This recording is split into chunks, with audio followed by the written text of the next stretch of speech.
Sumama ka na sa akin, Rico. Bibigyan kita ng kapangyarihan upang parusahan ang mga taong nagkasama sa iyo. Maghiganti ka sa kanila, lalo na dun sa pastor na gumawa ng karumal-tumal na bagay sa iyo. Lucifer! Satanas! Hinding-hindi mo makukuha ang kaluluwa ko! Oo! Tama ka! Mahina lang ako. May mga pinagdaraanan ako talaga namang may susumpa ko.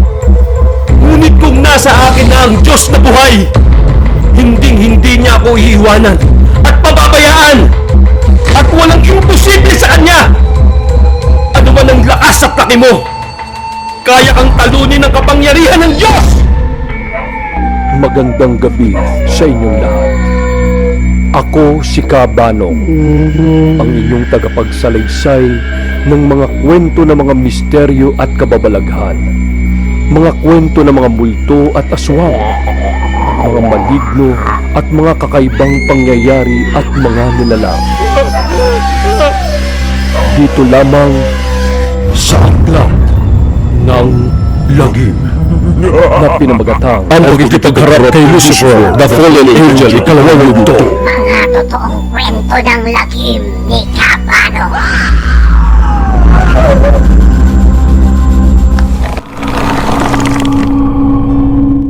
Magandang gabi mga kasangga. Ito ang inyong Kabanong. Tayo ngayon ay naka 8D surround music and effects. Kung maaari ay magsuot kayo ng inyong mga headset para mas maramdaman nyo ang nakapangingilabot na music and effects.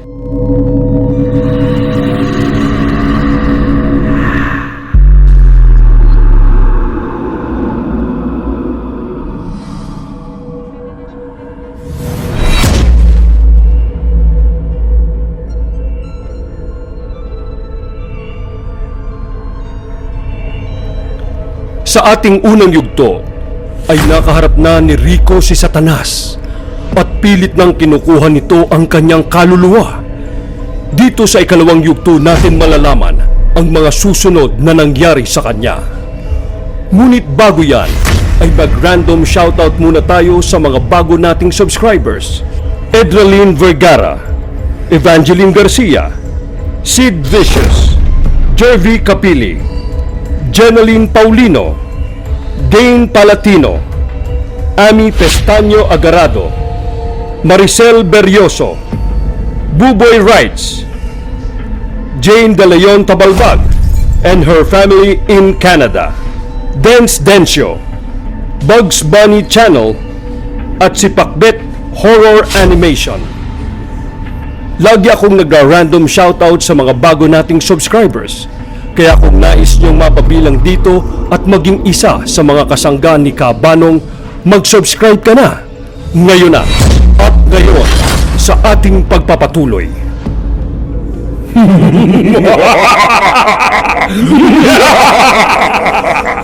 Sumama ka na sa akin, Rico.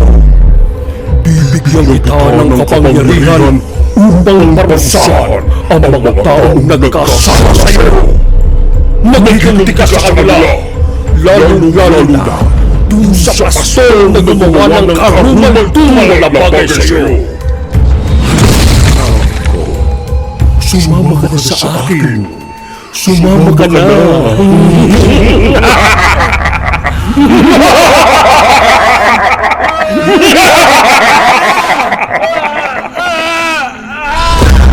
Namimilipit sa sakit si Rico. Nilalabanan ng kanyang katawang lupa ang mga nangyayari. Lahat ng nangyayari kay Rico ay nakikita ng mga shaman, ngunit wala silang magawa. Dahil alam nila na ang kinakaharap ni Rico ng mga oras na yon ay si Lucifer, ang fallen angel. Nalabanan ni Rico ang demonyong pumasok sa kanyang katawan ng umpisa ng meditation. Ngunit na si Lucifer na ang pumapasok sa kanyang katawan, nawala na siya ng pag-asa. Alam na niya sa sarili niya na kung siya lang Hindi niya kayang talunin si Lucifer na nasa kanyang harapan. Kahit ano pang hawak-hawak niyang mga kristal, Biblia, alam niya na kulang yon upang talunin ang Satanas. Tinitingnan rin niya ang kanyang puso. Dahil ang sabi ng mga shaman, panatilihin niya ang liwanag sa kanyang puso. Alalahanin niya kung ano ang pangalan niya, kung sino siya. Ngunit nung tinitingnan niya ang kanyang puso sa kanyang dibdib, wala siyang makita. Madilim na lang ito. Para itong black hole na wala kang makikita kundi kadiliman. At naalala rin ni Rico ang bilin ng mga shaman sa kanya na kahit anuman ang ialok sa iyo ng mga spirits, maging good o bad spirits man ito, wag mo itong tatanggapin dahil walang ibibigay sa iyo ang mga ito ng libre. Kahit sabihin pa ng mga ito na libre nila sa iyo itong ibibigay, asahan mo, may kapalit rin ito. At hindi nila sasabihin sa iyo kaagad kung ano ang kapalit nito. Kaya dapat, lagi silang tatanggihan sa mga alok nila. Kaya nung kinakausap na siya ni Lucifer, pilit niyang nilalabanan nito.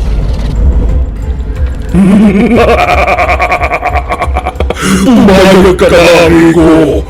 Papasukin mo na ako sa iyong katawan. At gagantihan natin ang pastor na gumawa sa iyo ng mga bagay na hindi maganda. Binibigyan kita ng kapangyarihan para gawin ito. Nakikita mo kung gaano ko kalakas at gaano ko kalaki. Walang sino mang makakatalo sa akin. Wala! Wala!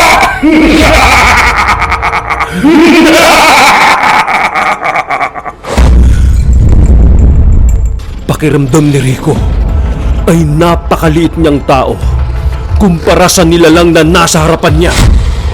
Parang nawawalan na siya ng pag-asang matalo niya ito. At doon na siya naglabas ng hinaing sa Diyos. Diyos ko, akala ko hindi mo ko iiwan. Akala ko hindi mo ko pababayaan. Marami nang nangyari sa buhay ko. Ngunit nasaan ka? Hanggang ngayon ba naman ay pababayaan mo pa rin ako? Akala ko ikaw ang pinakamakapangyarihan sa lahat ng nilalang. Ngunit nasaan ka? Nasaan ka, Diyos ko? Wala na akong magagawa. Wala nang liwanag na makikita sa aking puso. Tatanggapin ko na ba ang aking pagkatalo? At sumama na kay Satanas? Alam ko, Panginoon, na nandiyan ka. Alam ko na naririnig mo ang aking panalangin. Diyos ko, huwag niyo po akong pabayaan. Tulungan niyo po ako. Tulungan niyo ako, Diyos ko. Tulungan niyo ako.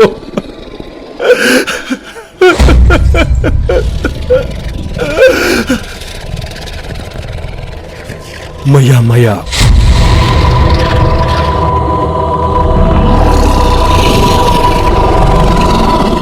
ang kalwalhatian ng Panginoon ay nagpakita sa kanya. Hindi pa ito kasing laki ng diablong nasa harapan niya. Ngunit dumating ang Panginoon at unti-unti, dahil sa kanyang pananampalataya, ay may isang liwanag na pumukaw sa kadiliman. Ngunit ang liwanag na ito ay sapat lang upang magbigay liwanag sa karimlan na hindi siya mabubulag. Damang-dama ni Rico na mga oras na yon ang pagmamahal at kapangyarihan ng Panginoon. Hindi niya matitigan ang liwanag, ngunit alam niya na ang Panginoong Diyos na ito. Diyos ko, alam ko na ikaw ang pinakamakapangyarihan sa lahat. Tulungan niyo ako. Kinuha na ni Satanas ang puso ko. Pinhalutan niya ito ng pagkamuhi, paghihiganti, at hindi pagpapatawad. Tulungan niyo ako, Panginoon. Tulungan niyo ako na matagpuan muli ang aking puso. Tulungan niyo ako. Anak ko, ang puso mo ay gulagulanit na. Marahil dahil sa mga masasamang pangyayari sa iyong buhay. Makita man natin ito ay hindi mo na rin mapapakinabangan. Ngunit, maaari kitang bigyan ng iyong panibagong puso na maaari mong magamit sa pagsisimula mo ng iyong bagong buhay. Pagkasabi niya nito, may kakaibang liwanag na lumabas sa kanyang dibdib at pumasok sa dibdib ni Rico. Napakalaking liwanag. Liwanag na nagmumula sa pag-ibig ng Panginoon. At doon naramdaman muli ni Rico ang kanyang puso. At hinarap ni Rico ang diablong nasa kanyang harapan. At ipinakita niya ang liwanag na nagmumula sa kanyang puso. Lucifer! Satanas! Hindi mo makukuha ang kaluluwa ko! Oo! Tama ka! Mahina lang ako. May mga pinagdaraanan ako talaga namang may susumpa ko. Ngunit kung nasa akin na ang Diyos na buhay, hindi niya ako iiwanan at pababayaan. At walang imposible sa Kanya. Ano man ang lakas at laki mo, kaya kang talunin ang kapangyarihan ng Diyos! Lumabas ang liwanag na nanggaling sa puso ni Rico. Isang liwanag na unti-unti si Lucifer na nasa kanyang harapan ay naglaho na. Narinig lang ang isang malakas na daing ni Lucifer. Isang daing ng pagkatalo. At tumambad sa harapan ni Rico ang kagandahan ng kalangitan. Maya-maya, ang kanyang apat na matalik na kaibigan, mga kaibigan kanyang pinagkakatiwalaan, ay nagpakita sa kanyang harapan. Nagulat siya kung bakit ito nagpakita sa kanya. Anong ginagawa niyo rito? Nasa kanya-kanya kayong mga bahay ah. Bakit kayo naririto? Huwag niyo akong bantayan. Kaya ko na to. Umuwi na kayo at magpahinga. Ngunit hindi umalis ang kanyang mga kaibigan at nilapitan siya at hinawakan siya at sabay-sabay na binigkas nila ang pangalang Rico. At doon ay bigla siyang nagising. Doon niya napagtanto sa buhay talaga minsan ay hindi mo makakayanan ng lahat. Madalas ay kakailanganin mo pa rin ang tulong ng iyong mga kaibigan, mga kamag-anak at mahal sa buhay upang labanan at harapin ang mga pinagdaraanan mo sa buhay. At higit sa lahat, sa buhay na Diyos na hinding-hindi ka niya pababayaan, anuman ang iyong pinagdaraanan. Lalo na at ikaw ay magpapakumbaba at maninilukhod at mananalangin sa Kanya.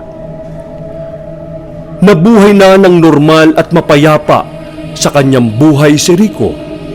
Yung nangyari sa kanya sa pastor ay nabigyan na ng hustisya. Nahatulan na ito sa kasalanan na kanyang nagawa kay Rico. Kaya mga kasangga, kung kayo man ay may pinagdaraanan at nawawalan na ng pag-asa sa buhay, huwag kalimutang magpakumbaba at manalangin sa Diyos na buhay. Dahil kahit kailanman, hinding-hindi niya tayo iiwan at pababayaan. Kung nagustuhan nyo ang kwento kong ito, ay mag-like at mag-iwan kayo ng comment sa video ito. At para masundan nyo ang mga susunod na mga bagong videos, ay mag-subscribe at pindutin nyo lang ang bell button. Mga kasangga, magkita-kita tayo muli sa susunod na video. Dito lang sa Akla ng Lagim ni Carabalo.